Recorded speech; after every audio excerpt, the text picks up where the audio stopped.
नदी किनारे खड़ा ये सब सोच रहा था कि कैसे उसकी जिंदगी एकदम झंड है। क्या मजा है इसे जीने में, और मैं इस मुसीबत में पड़ा कैसे।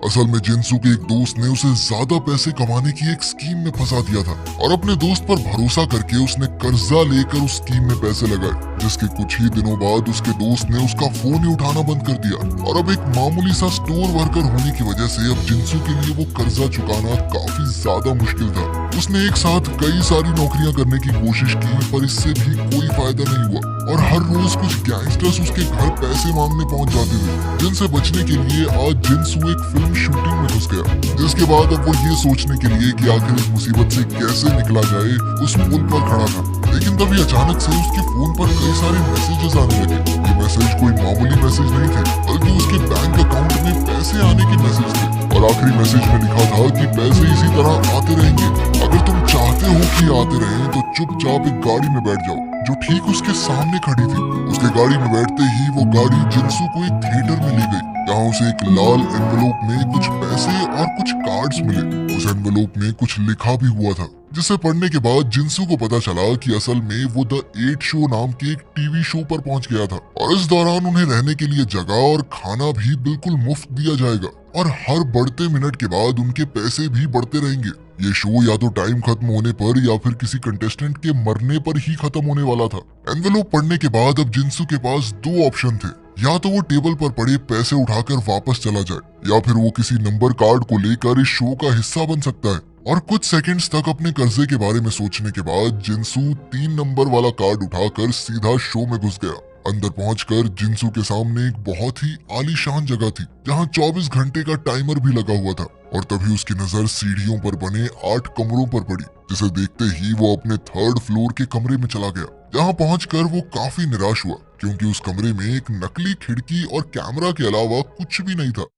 तभी उसकी नजर वहां पड़ी रूल बुक पर गई, जिसमें लिखा हुआ था कि सभी कंटेस्टेंट्स को तुरंत ही गेम यूनिफॉर्म पहननी होगी, और उन्हें अपना सारा सामान भी जमा कराना होगा। इसके साथ ही वो अपनी जरूरत की चीजें भी खरीद सकते थे, जिसके पैसे उनके प्राइज मनी से कट जाएंगे। पर मेन रूम में इस्तेमाल किया जाने वाला सामान उन्हें मेन इंटरकॉम से ही मांगना होगा। साथ ही उन्हें रात भर कमरे के अंदर रहना जरूरी था, और इनमें से कोई भी रूल तोड़ने पर उनका प्राइज आधा हो जाएगा। रूल्स पढ़ते ही जिनसू ने देखा कि उसके पास अब सिर्फ 1 ही मिनट बचा था, और इसीलिए उसने फटाफट अपनी यूनिफॉर्म पहन ली। और जैसे ही गेम शुरू हुई तो हर बीतते मिनट के साथ जिनसू के स्कोर बोर्ड पर दिख रहे पैसे बढ़ते जा रहे थे, और ये देखकर वो बहुत ज्यादा खुश था। अब उसके दिमाग में सिर्फ अपने कर्जे की कैलकुलेशन चल रही थी कि कितनी देर में उसका कर्जा चुकता हो जाएगा। पर थोड़ी देर बाद उसे बाथरूम जाने की जरूरत महसूस हुई, पर तभी उसे याद आया कि वो चाहकर भी रात को कमरे से बाहर नहीं निकल सकता, और इसीलिए उसने इंटरकॉम से मदद मांगने की कोशिश की, लेकिन उसे सामने से कोई जवाब नहीं मिला। थोड़ी देर बाद अब जिनसू को ठंड लग रही थी, इसीलिए उसने अपने लिए कंबल मांगने का फैसला किया, और तब जाकर उसे पता चला कि ये कंबल की कीमत 1 मिलियन थी। ये सुनते ही जिनसू ने सोने के लिए एक अखबार ऑर्डर कर दिया। साथ ही उसने हल्का होने के लिए एक प्लास्टिक बॉटल का इस्तेमाल किया। अगली सुबह जब उसकी आंख खुली तो उसने देखा कि तब तक उसने काफी पैसे कमा लिए थे, और तभी उसे एक और कंटेस्टेंट की आवाज सुनाई दी। और जब वो कमरे से बाहर निकलकर मेन रूम में आया तो उसे अपने ही तरह और भी कंटेस्टेंट्स दिखाई दिए। तभी उन लोगों की नजर टाइमर पर पड़ी, जो अब 24 घंटे की बजाय 36 घंटे दिखा रहा था, और अब तक उन्हें ये समझ नहीं आया था कि आखिर वो लोग सामान कैसे ऑर्डर कर सकते हैं।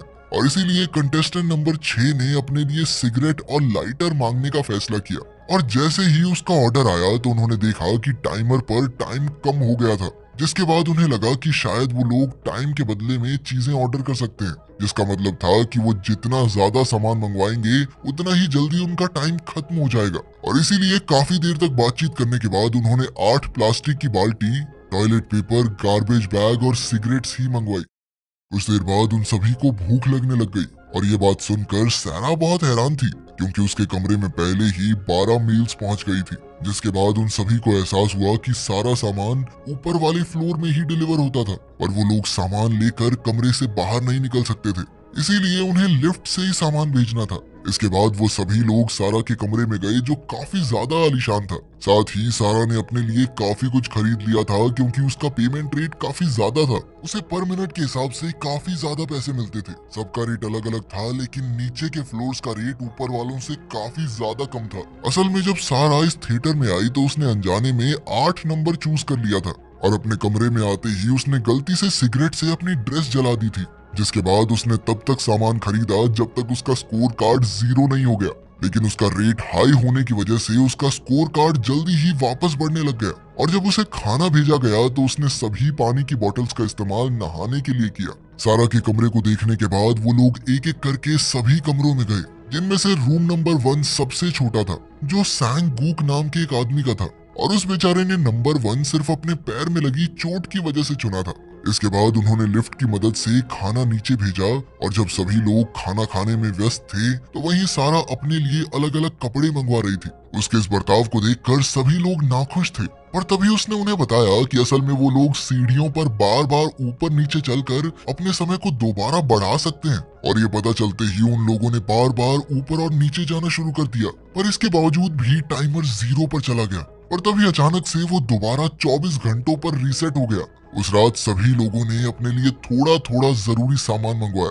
अगले कुछ दिनों तक सभी लोग ऐसे ही ऊपर और नीचे भागते रहे, जिसके चलते वो बहुत ज्यादा थक जाते थे और अब उनके लिए खाना भी कम पड़ रहा था और इसीलिए उन्होंने खुद को 2 ग्रुप्स में बांटने का फैसला किया और अब खाना सिर्फ उन्हीं लोगों को मिलने वाला था जो इस दिन ऊपर से नीचे तक भागेंगे।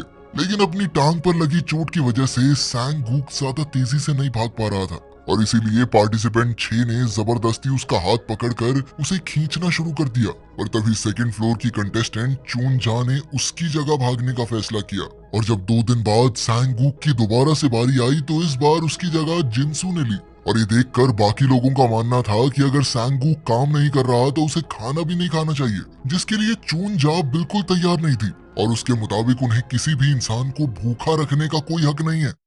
अगले कुछ दिनों में सभी लोगों ने अपने अपने कमरों के लिए थोड़ा बहुत सामान मंगवा लिया, पर इसके साथ ही उनके कमरों में कूड़ा भी बढ़ता जा रहा था और इधर सैंग गूक को भागने में हिस्सा ना ले पाने का पछतावा हो रहा था और इसीलिए उसने सारा कूड़ा अपने कमरे में रखने का फैसला किया। उधर एक दिन फिलिप्स नाम के कंटेस्टेंट ने देखा कि लगातार भागने के बावजूद भी उनका टाइमर ऊपर नहीं गया और तभी सारा ने ऐलान किया कि अब से वो भागने में हिस्सा नहीं लेगी, क्योंकि उसके मुताबिक शेयर्ड टाइम के जरिए सिर्फ नीचे वाले फ्लोर्स के लोग ही सामान मंगवाते थे और ये उसकी सिरदर्दी नहीं थी। इसके बावजूद भी अगले कुछ घंटों तक लगातार भागने के बाद भी उनका टाइमर कुछ खास नहीं बढ़ा, लेकिन अभी भी कुछ कंटेस्टेंट्स का मानना था कि उनकी मेहनत अगले कुछ घंटों में टाइमर में ऐड हो जाएगी और इसी तसल्ली से वो सभी लोग सोने चले गए। पर जब अगली सुबह उनकी आंख खुली तो उन्होंने देखा कि अब उनके टाइमर में बहुत कम समय बचा था और ये देखते ही उन सभी लोगों ने तेजी से ऊपर नीचे भागना शुरू कर दिया। और तभी अचानक से यांग नाम की एक कंटेस्टेंट को दौरा पड़ गया और वो धड़ाम से जमीन पर गिर गई। उसकी ऐसी हालत देखकर 5th फ्लोर की कंटेस्टेंट मून ने तुरंत ही एक दवाई मंगवाने को कहा, क्योंकि आम जिंदगी में वो एक नर्स थी। पर जैसे ही चून जा वो दवाई मंगवाने के लिए आगे बढ़ी तो पार्टिसिपेंट नंबर 6 ने उसे रोक दिया, क्योंकि उसके मुताबिक यांग को सिर्फ एक दौरा ही तो पड़ा था, इससे मर थोड़ी जाएगी वो और उन्हें इसके लिए अपना समय कम करवाने की जरूरत नहीं है और अगर वो दवाई मंगवाएंगे तो टाइम और ज्यादा कम हो जाएगा। ये बात इतनी ज्यादा बढ़ गई कि सभी लोगों के बीच हाथापाई शुरू हो गई, जिससे बचते हुए जिनसू ने आखिरकार उस दवाई का ऑर्डर दे दिया। तभी सारा ने टाइमर की तरफ इशारा करते हुए बताया कि उनका टाइमर 40 घंटे पर चला गया है। दवाई आने के बाद उन सभी की नजर कमरे में लगे हुए कैमरा पर पड़ी, जिसके बाद उन्हें एहसास हुआ कि असल में उनकी लड़ाई को कोई एंटरटेनमेंट के तौर पर देख रहा है, जिसके चलते टाइमर पर घंटे ऐड किए गए थे और वो शो असल में उनसे यही चाहता था। फिलिप्स ने उस शो में आते वक्त नंबर 7 चुनने से पहले काफी देर तक सोचा था और अपने कमरे में आते ही उसने एक टेबल, कॉपी और पेन मंगवा लिया था ताकि वो इस शो के बारे में सारी जानकारी इकट्ठा कर सके। और अब वो लोग समझ चुके थे कि उन्हें ज्यादा से ज्यादा घंटे पाने के लिए दर्शकों को एंटरटेन करना होगा और ये पता लगते ही वो सभी लोग प्लानिंग में लग गए, जिसके बाद उन सभी ने मिलकर एक टैलेंट शो बनाने का फैसला किया, जिसकी शुरुआत फिलिप्स ने नाक से बाजा बजाकर की और इसके बदले में उन्हें 24 घंटे मिले। जिसके बाद वो सब समझ गए कि ये आइडिया तो काम कर रहा है, तो अब उन्होंने तय किया कि अगले दिन ऐसे ही सभी लोग अपना अपना टैलेंट दिखाएंगे। साथ ही वो लोग ये भी सोचने लग गए कि आखिर उन्हें इस शो में कितने दिन रुकना है और उन्होंने ये फैसला सैंग गूक के ऊपर छोड़ दिया, क्योंकि वो उन सभी में सबसे कम पैसे कमा रहा था। जिस पर सैंगूक ने जवाब दिया कि उसे 1 बिलियन की जरूरत है, जिसका मतलब था कि उन्हें 75 दिन तक वहां रुकना होगा। उस रात सोने जाने से पहले उन सभी ने टैलेंट शो के लिए अपना अपना सामान मंगवाया। अगले दिन टैलेंट शो की शुरुआत हुई, जहां मून ने गाना गाकर 10 घंटे कमाए और फिर पार्टिसिपेंट नंबर 6 ने कुछ ईंटें तोड़कर 15 घंटे, जिसके बाद चूनजा ने थोड़ी मार्शल आर्ट्स मूव्स दिखाकर 17 घंटे कमाए। पर इसी बीच उसके हाथ में भी चोट लग गई। इस कॉन्टेस्ट में यांग और जिनसू कुछ खास नहीं कमा पाए थे, लेकिन सैंगूक ने जोकर बनकर 30 घंटे कमा लिए। और जब सारा की बारी आई तो उसने कहा कि मेरा टैलेंट थोड़ा 18+ है, जिसमें पार्टिसिपेंट नंबर 6 ने उसका साथ दिया और उन्होंने इससे 69 घंटे कमाए। ये तो कड़वा सच है दोस्तों, मर्दों की ठरक से ही तो इकोनॉमी चलती है, इससे तो पैसा बनेगा ही। अगली सुबह सैंगूक ने कहा कि अब मेरे कमरे में कूड़ा स्टोर नहीं किया जाएगा, क्योंकि अब कोई भाग नहीं रहा, अब दूसरे तरीके से घंटे कमाए जा रहे हैं। काफी देर तक बहस करने के बाद उन लोगों ने अगले दिन वोटिंग करने का फैसला किया। पूरा दिन सोचने के बाद जब अगले दिन उन्होंने वोटिंग की तो सबसे ज्यादा वोट सारा को मिले, जिसने पहले तो फैसला मानने का नाटक किया, पर अगले ही सेकंड अपने कमरे का दरवाजा लॉक कर लिया और अगले दिन उसने किसी को खाना भी नहीं भेजा। अब सारा के कमरा बंद करने की वजह से सभी लोग भूखे थे और अब खाने की कमी की वजह से लोगों को गुस्सा आने लगा था। ये देखकर आखिरकार यांग और जिनसू ने सारा कूड़ा अपने कमरों में रखने का फैसला किया, क्योंकि उन्होंने टैलेंट शो में सबसे कम घंटे कमाए थे। और जब फिलिप्स ने सारा को ये चीज बताई तो वो उन्हें खाना देने को सिर्फ तब तैयार हुई जब उन लोगों ने अपने शेयर टाइम से उसके लिए कुछ कपड़े खरीदे। कुछ देर बाद सारा ने सुझाव दिया कि अब हमेशा तो एक ही गेम नहीं खेल सकते हम, अब की बार किंग गेम खेलते हैं, जिसमें उन लोगों ने 8 बॉल्स में 7 नंबर और एक पर के लेटर लिखा हुआ था और जिसके पास भी के आएगा वो राजा होगा और अपनी मर्जी से किसी को भी कुछ भी डेयर दे सकता है। गेम शुरू होते ही सभी लोगों ने एक दूसरे को डेयर देना शुरू कर दिया, लेकिन इससे उनके टाइमर में कुछ खास फर्क नहीं पड़ रहा था। इसीलिए उन्होंने ज्यादा खतरनाक डेयर देने का फैसला किया ताकि लोग थोड़े एंटरटेन तो हों। और जैसे ही सारा की बारी आई तो उसने चूनजा और पार्टिसिपेंट नंबर 6 को आपस में लड़ने को कहा, जिसके बाद उन दोनों में काफी खतरनाक लड़ाई शुरू हो गई। अपने हाथ पर लगी चोट की वजह से चूनजा के लिए लड़ना मुश्किल हो रहा था, जिसका फायदा उठाकर पार्टिसिपेंट 6 ने उसे पीटना शुरू कर दिया। और जब तक बाकी लोग बीच में नहीं आए तब तक वो रुका नहीं, पर उनकी इस लड़ाई ने उन लोगों को 50 घंटे कमा के दिए थे। पर अब कई लोगों को अपनी सुरक्षा की चिंता हो रही थी और इसलिए सारा ने उनके सामने एक सुझाव रखा, जिसमें कोई भी डेयर करने के लिए मना कर सकता है, पर इसके बदले में उन्हें पनिशमेंट के तौर पर टेजर से बिजली के झटके दिए जाएंगे और उससे देखो कोई मरेगा नहीं। अगले दिन एक बार फिर से गेम शुरू हुई और इस बार भी सारा ही किंग थी और उसने जिनसू को मून की शर्ट के नीचे हाथ डालने को कहा, पर जिनसू देख पा रहा था कि मून ये सब करने में कंफर्टेबल नहीं है और इसीलिए उसने डेयर करने से मना कर दिया, जिसके बाद उसे पनिशमेंट के तौर पर शॉक दिया गया। झटका इतना तेज था कि वो बेचारा बेहोश हो गया और उसने पैंट में ही बाथरूम कर दिया, लेकिन इसके बदले में उन्हें 60 घंटे मिल गए थे। अगले दिन गेम को आगे बढ़ाते हुए यांग ने एक सिक्का उछालने का फैसला किया और पार्टिसिपेंट नंबर 6 और चूंजा को उसे गेस करने को कहा। जो भी हारा उसे टेजर से शॉक दिया जाएगा। इस टॉस में चूंजा हार गई, जिसके बाद उसका भी जिनसू वाला ही हाल हुआ। अगले कुछ दिनों तक ऐसा ही चलता रहा, पर तभी एक दिन सैंगूक ने चूंजा और जिनसू को बताया कि असल में ऊपर के फ्लोर वाले उन दोनों के खिलाफ काम कर रहे थे और यांग अक्सर सिक्के को उछालते समय उसे ढक लेती थी ताकि वो नतीजे को बदल सके। इसके बाद उन्होंने ये बात फिलिप्स को बताई, जिसने उन्हें सबूत इकट्ठा करने की सलाह दी और थोड़ी देर बाद फिलिप्स ने खुद यांग को बॉल्स के साथ हेरा फेरी करते हुए पकड़ लिया और उसने यांग को सावधान करते हुए चालाकी से खेलने को कहा। अगले दिन पहली बार सैंगूक को राजा बनने का मौका मिला और उसने यांग को बिना सिक्के को ढके उसे उछालने को कहा, जिसके बाद अब शॉक लगने की बारी सैरा की थी। पर तभी पार्टिसिपेंट नंबर 6 ने पीछे से आकर फिलिप्स पर हमला कर दिया और जब उसे दोबारा होश आया तो वो सारा के कमरे में था, जहाँ पार्टिसिपेंट नंबर 6 ने फिलिप्स को समझदार कहते हुए उसके साथ टीम बनाने को कहा और फिलिप्स के पास कोई दूसरा चारा भी नहीं था, क्योंकि पार्टिसिपेंट नंबर 6 के हाथ में काफी ताकतवर टेजर था।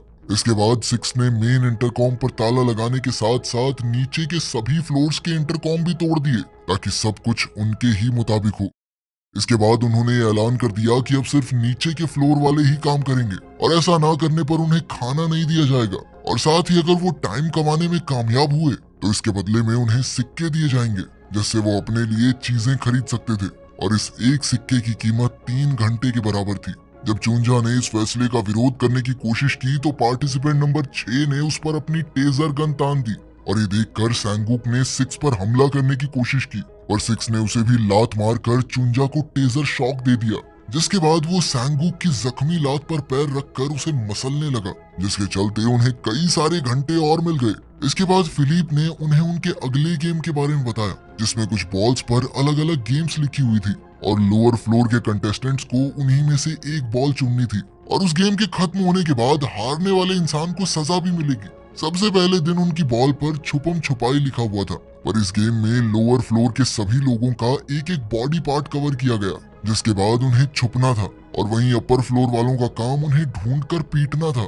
गेम के दौरान चुंजा का सामना पार्टिसिपेंट नंबर 6 से हुआ, जिसने उसे बेरहमी से पीटना शुरू कर दिया, लेकिन ऐन वक्त पर फिलिप ने वहां आकर उसे बचा लिया। गेम खत्म होने के बाद जिंसू को विनर घोषित किया गया और अब उसे आंख बंद करके अपने किसी एक साथी को बैट से मारना था और बदकिस्मती से ये साथी सैंगूक था, पर उनके इस घिनौने खेल ने उन्हें 26 घंटे कमा कर दिए, जिसका मतलब था 9 सिक्के। लेकिन इन सिक्कों को हासिल करने के लिए भी लोअर फ्लोर के सभी कंटेस्टेंट्स को एक पर्ची पर लिखना था कि उन्हें कितने सिक्के चाहिए और अगर उन सभी का टोटल 9 से ज्यादा हुआ तो उनमें से किसी को भी एक सिक्का तक नहीं मिलने वाला। और खुशकिस्मती से उन सभी ने 2-2 सिक्के लिखे थे और जिंसू ने तो एक ही लिखा था, जिसके चलते उसे रात को सिर्फ पानी पीकर सोना पड़ा।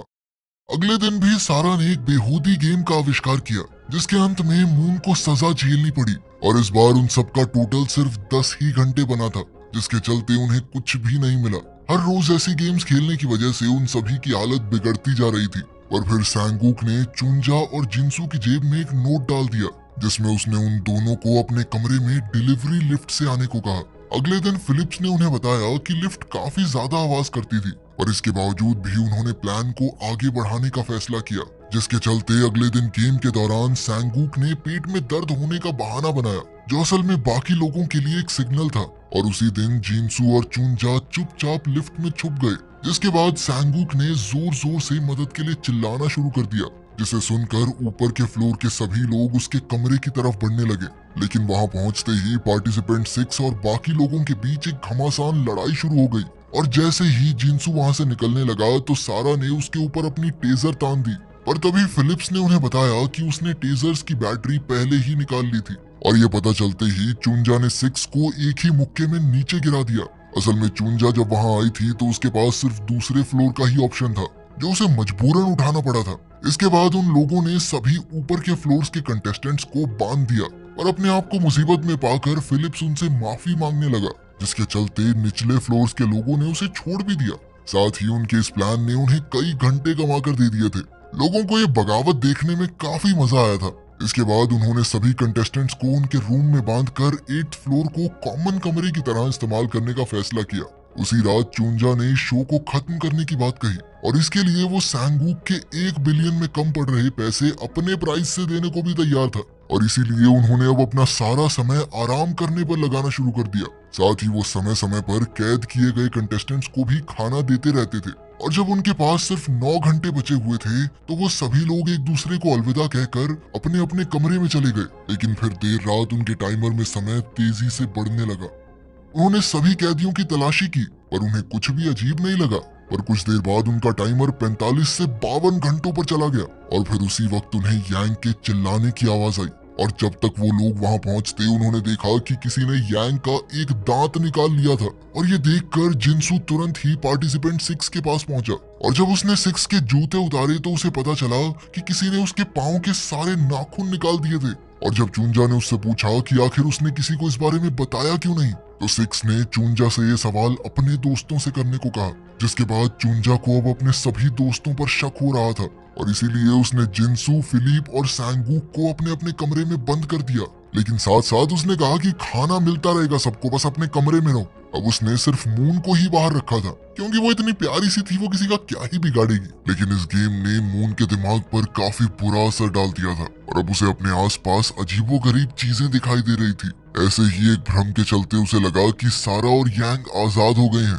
और इसीलिए वो ये खुशखबरी देने के लिए 6 के पास पहुंच गई, जिसने उसे अपने जाल में फंसाना शुरू कर दिया। मून ने 6 की बातों में आकर उसे आजाद कर दिया, जिसके बाद 6 ने अपने साथियों को छुड़ाने के बाद बाकी लोगों पर हमला बोल दिया और एक बंदूक खरीदने के बाद उसने सभी लोगों को एक लाइन में बैठाकर पूछा कि नाखून आखिर किसने काटे थे और जब किसी ने भी जवाब नहीं दिया तो वो उन लोगों के साथ एक खेल खेलने लग गया जिसमें उसने सबसे पहले चूंजा पर गोली चलाने की कोशिश की, और जब उस पर गोली नहीं चली तो सिक्स ने उसे बेरहमी से पीटना शुरू कर दिया।